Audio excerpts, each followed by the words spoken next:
जहाँ तक संभव हो सके किसी भी रोग में ऑपरेशन नहीं कराना चाहिए, दवाओं से चिकित्सा करनी चाहिए। दवाएं भी घरेलू, आयुर्वेदिक, नेचुरोपैथी।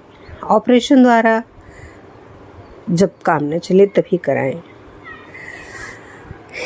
एक ही दवा लंबे समय तक नहीं लेनी चाहिए, बीच में कुछ दिनों से छोड़ देना चाहिए। निरंतर लेने से वह दवा आहार की तरह हो जाती है। वास्तव में प्रारब्ध से रोग बहुत कम होते हैं। ज़्यादा रोग कुपथ्य से अथवा असंयम से होते हैं। कुपथ्य छोड़ देंगे तो रोग बहुत कम हो जाएंगे। ऐसे ही प्रारंभ दुख बहुत कम होता है। ज़्यादा दुख मूर्खता से, राग द्वेष से और खराब स्वभाव से होता है। चिंता से कई रोग होते हैं।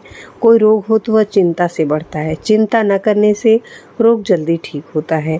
हरदम प्रसन्न रहने से प्रायः रोग नहीं होता। यदि होता भी है तो उसका असर कम पड़ता है। मंदिर के भीतर स्थित प्राण प्रतिष्ठित मूर्ति के दर्शन का जो महात्म्य है, वही महात्म्य मंदिर के शिखर के दर्शन का है। शिवलिंग पर चढ़ा पदार्थ ही निर्माल्य अर्थात त्याज्य है। जो पदार्थ शिवलिंग पर नहीं चढ़ा वह निर्माल्य नहीं है। द्वादश ज्योतिर्लिंगों में शिवलिंग पर चढ़ा पदार्थ भी निर्माल्य नहीं है। जिस मूर्ति की प्राण प्रतिष्ठा हुई हो उसी में सूतक लगता है, अतः उसकी पूजा ब्राह्मण अथवा बहन बेटी से करानी चाहिए। परंतु जिस मूर्ति की प्राण प्रतिष्ठा नहीं की गई उसमें सूतक नहीं लगता, कारण कि प्राण प्रतिष्ठा के बिना ठाकुर जी घर के सदस्य की तरह है, अतः उनका पूजन सूतक में भी किया जा सकता है।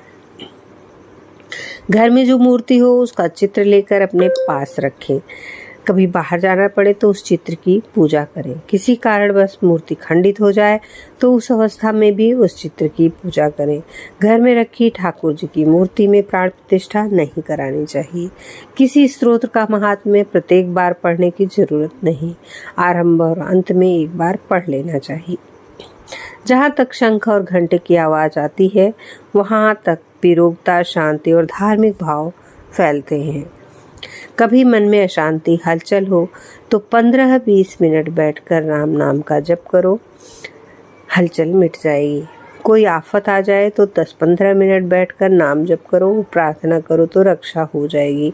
सच्चे हृदय से की गई प्रार्थना से तत्काल लाभ होता है। घर में बच्चों से प्रतिदिन घंटा 1.5 घंटा भगवान नाम का कीर्तन करवाओ तो उनकी बुद्धि जरूर सुधरेगी। गोविंद गोपाल की जय इस मंत्र का उच्चारण करने से संकल्प विकल्प मिट जाते हैं, आफत मिट जाती है। नाम जप से बहुत रक्षा होती है। गोरखपुर